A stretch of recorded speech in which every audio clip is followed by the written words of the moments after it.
Maharashtra Samajwadi party के अध्यक्ष अब्बू आजमी ने अपनी टिप्पणी में औरंगजेब को एक महान शासक बताया था, जिसके बाद देश भर में उनके बयान को लेकर हंगामा मच गया। शिवसेना ने अब्बू आजमी पर देशद्रोह तक का केस करने की मांग कर दी। वहीं अब इसी बीच मध्य प्रदेश के कांग्रेस विधायक आरिफ मसूद ने अध्यक्ष अब्बू आजमी की औरंगजेब पर टिप्पणी को लेकर अपनी प्रतिक्रिया दी है। उन्होंने क्या कुछ कहा, चलिए आपको सुनवाते हैं। एक और विषय है, अब्बू आजमी है, सपा नेता है, उन्होंने कहा है कि औरंगजेब मुगल शासक थे, वो एक क्रूर शासक नहीं थे। अब्बू आजम पढ़े लिखे व्यक्ति हैं और नॉलेजेबल इंसान है। उन्होंने जो बयान दिया है यकीनी तौर से पढ़ के दिया होगा और इतिहास को उन्होंने पढ़ के सही बताने का प्रयास किया है। कांग्रेस पार्टी की अगर बात की जाए, क्योंकि आप विधायक हैं, उससे क्या लगता है आपको? कांग्रेस का वर्जन तो कांग्रेस देगी। मैंने कहा ना, अब्बू आजम ने पढ़ के दिया, कोई गलत नहीं दिया। वहीं आपको बता दें कि अब्बू आजमी ने कहा कि औरंगजेब ने कई मंदिर बनवाए। औरंगजेब कोई क्रूर शासक नहीं था, इतिहास में गलत बताया जाता है। उन्होंने और क्या कुछ कहा, चलिए आपको सुनवाते हैं। नहीं, सब गलत हिस्ट्री दिखाई जा रही है।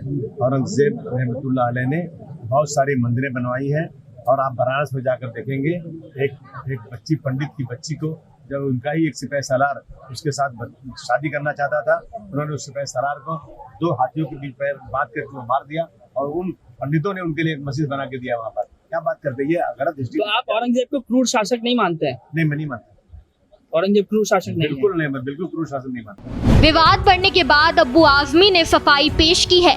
उन्होंने कहा कि उनका बयान असम के मुख्यमंत्री द्वारा राहुल गांधी की तुलना औरंगजेब से करने पर एक प्रतिक्रिया थी। उन्होंने कहा, मैंने सिर्फ इतिहासकारों की बात को दोहराया है, ना कि कोई मनगढ़ंत बयान दिया है।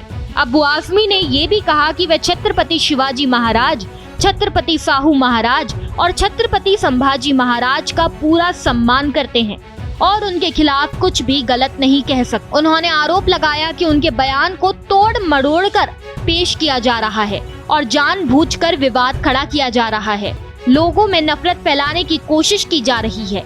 अगर मैं कोई झूठी बात कहता हूँ तो आप सवाल उठा सकते थे, लेकिन मैंने सिर्फ इतिहासकारों के तथ्यों को दोहराया है।